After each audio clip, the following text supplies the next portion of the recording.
La marcha del 1 de mayo fue una especie de banderazo de la nueva versión del estallido social que Gustavo Petro está tratando de reciclar para poder mantener el poder en 2026.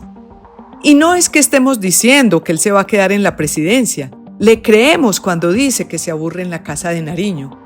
Aunque también hay que decir que en medio de la embriaguez del poder, tampoco se puede descartar que algún día le notifique al país que cambió de idea y quiera quedarse. Pero más allá de las especulaciones, lo cierto es que Gustavo Petro está dedicado de tiempo completo a una estrategia para mantener el poder, ya sea a nombre propio o por interpuesta persona.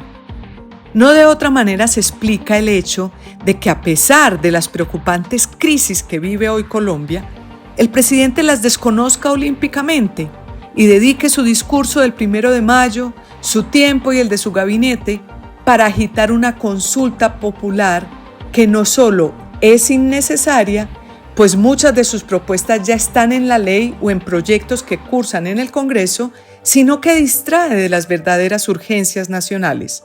El libreto no es nuevo. Todo indica que Petro ha desempolvado el manual del estallido social del 2022 o al menos se ha puesto a repasar las fórmulas que le resultaron exitosas hace 4 años para llegar a la Casa de Nariño y lograr una tajada significativa de las curules del Capitolio. En ese entonces tenían que encontrar un detonante y el proyecto de reforma tributaria del ministro Alberto Carrasquilla les cayó como anillo al dedo. Esta vez identificaron el detonante en la negativa del Congreso a la reforma laboral.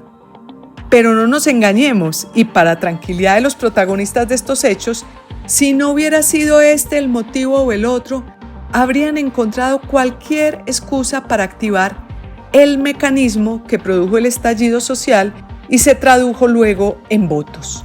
Por ejemplo, si Iván Duque hubiera promovido el impuesto al mecato como el que introdujo Gustavo Petro, tal vez el detonante del estallido no hubiera sido la tributaria, sino la defensa de los chitos o del salchichón. Ya con el tema de batalla, la segunda fase es la movilización. Y otra vez se usa el mismo mecanismo. Hace 4 años, el 28 de abril del 2021, se dio la primera gran movilización del estallido social. Igual que como ahora, intentan sacar a la gente a las calles un año antes de las elecciones al Congreso. En ese entonces se mantuvieron las protestas a lo largo de mayo, tal y como ha querido Petro, ahora al pedir que sigan las marchas en los campos. Habrá quien pregunte, ¿por qué si antes las protestas eran para atacar el Estado, cómo le puede funcionar el mismo mecanismo ahora que es gobierno? Tal vez lo que busca Gustavo Petro es construir la narrativa y poner a hablar al país de ella, según la cual hay unos empresarios ricos y malvados que no quieren pagar horas extras y obligan a trabajar más horas de las permitidas. Por supuesto, no importa si esa frase es cierta o no, o si es una exageración, pero es la frase de batalla de Petro, porque lo que pretende Petro es imponer esa agenda temática a la opinión pública y minimizar los gravísimos problemas de corrupción de sus allegados y de su gobierno, así como sus escándalos personales. La habilidad que ha demostrado Petro para la propaganda es tal que mientras el país arde en 5 frentes de violencia, mientras hay un plan pistola contra policías en marcha, mientras vivimos la crisis de medicamentos más graves de los últimos 30 años y mientras los mercados internacionales le sacan tarjeta amarilla al país por sus finanzas, Petro logra bajarle el volumen a todos esos escándalos y pone a hablar al país sobre horas extras y horarios laborales. Y cuando la cosa se pone difícil, llama a Juanpis a que le haga una entrevista, gran entrevista, en la que hasta el peor cuestionamiento en su contra se banaliza y si nada de eso funciona, saca del bolsillo el libreto de golpe de Estado, con lo cual arrincona a quienes intentan hacer cumplir el mandato de las instituciones. La tercera fase del mecanismo es el manejo de redes sociales. La guerra de la nueva época para quedarse con el poder es una guerra de narrativas. Los bandos en contienda ya no disparan bayonetas ni fusiles, ni asaltan a las instituciones, sino que con ataques masivos en las redes sociales atacan la credibilidad de ciertos líderes para tratar de imponer su narrativa única, su pensamiento único. En el estallido social vimos, por ejemplo, cómo hasta los artistas los presionaron o callaron a punta de mandarles hordas de bodegas que bajo el anonimato destruían el prestigio de cualquiera. Ahora, con el músculo financiero del Estado, han creado un aparato de propaganda que incluye el sistema de medios públicos, decenas de contratistas pagos, cuyo único mérito es tener seguidores en sus redes sociales y su único trabajo es atacar a los opositores del presidente. E incluso existen cuentas anónimas, posiblemente bots, con más de 400.000 seguidores que hablan en favor del gobierno.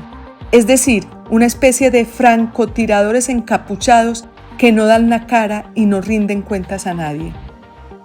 Además, Petro también hace alarde de sus 8 millones de seguidores en X.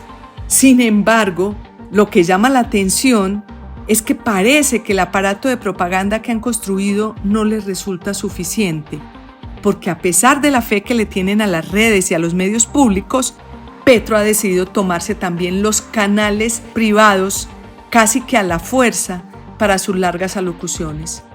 Gustavo Petro, en últimas, utiliza el mecanismo para armar la plataforma política de su movimiento para las elecciones de 2026.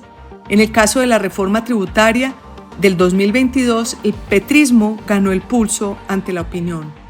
¿Ganará o está ganando el pulso ahora con la reforma laboral?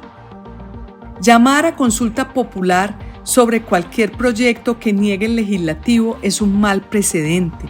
Las reformas no deben ser discutidas en las calles, o si no, ¿para qué hacemos cada 4 años el ejercicio de elegir congresistas?